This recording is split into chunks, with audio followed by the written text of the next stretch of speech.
Morning dear students, कैसे हैं आप सब। मुझे उम्मीद है आप सभी अपने घरों में स्वस्थ होंगे।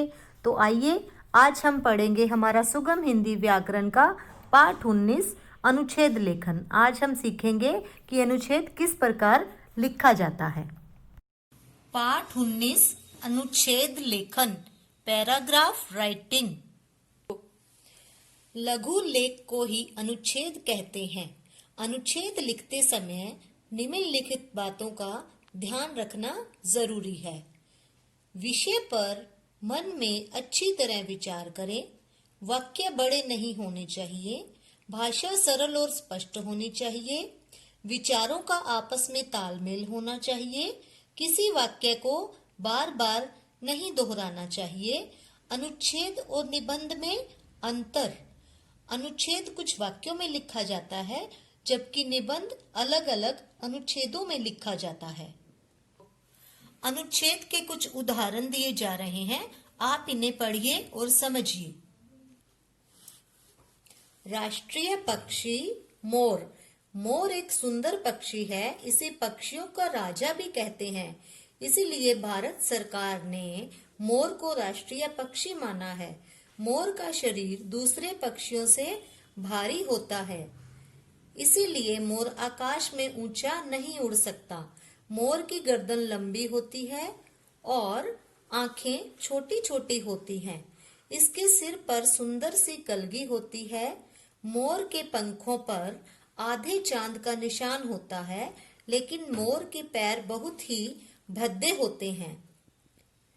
मोर कीड़े मकोड़े और दाना खाता है। मोर का नृत्य बड़ा ही मनमोहक होता है। मोर बादल को देखते ही थिरकने लगता है और बारिश होने पर मन को मोहने वाला नृत्य करने लगता है। आइए अब हम क्रिसमस त्योहार पर एक अनुच्छेद पढ़ें। भारत अनेक धर्मों का देश है। यहाँ होली, दीपावली, दशहरा, ईद और क्रिसमस के त्योहार बड़ी धूमधाम से मनाए जाते हैं। क्रिसमस के दिन ईसाई धर्म के प्रवर्तक ईसा मसीह ने जन्म लिया था। यह त्योहार 25 दिसंबर को मनाया जाता है। इस दिन लोग गिरजाघरों को खुशी खुशी सजाते हैं और वहां प्रार्थना सभा आयोजित करते हैं। इस दिन घरों और बाजारों को खूब सजाया जाता है।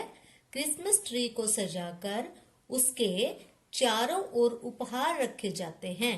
बच्चों के लिए टॉफियां और उपहार छिपाकर रख दिए जाते हैं तथा सांता क्लॉज की कहानियां सुनाई जाती है।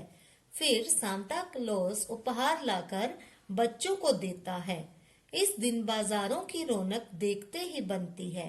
कितनी भी ठंड हो, लेकिन लोग क्रिसमस केक और पेस्ट्री खरीदते दिखाई। आइए बच्चों, पाठ दोहराएं।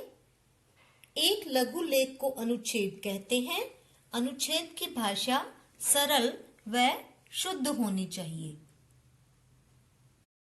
तो बच्चों, ये था हमारा पाठ 19 अनुच्छेद लेखन। मुझे उम्मीद है आपको अनुच्छेद लिखना समझ में आ गया होगा। इस पाठ का अभ्यास कार्य आपको PDF के माध्यम से उपलब्ध करवा दिया जाएगा। धन्यवाद।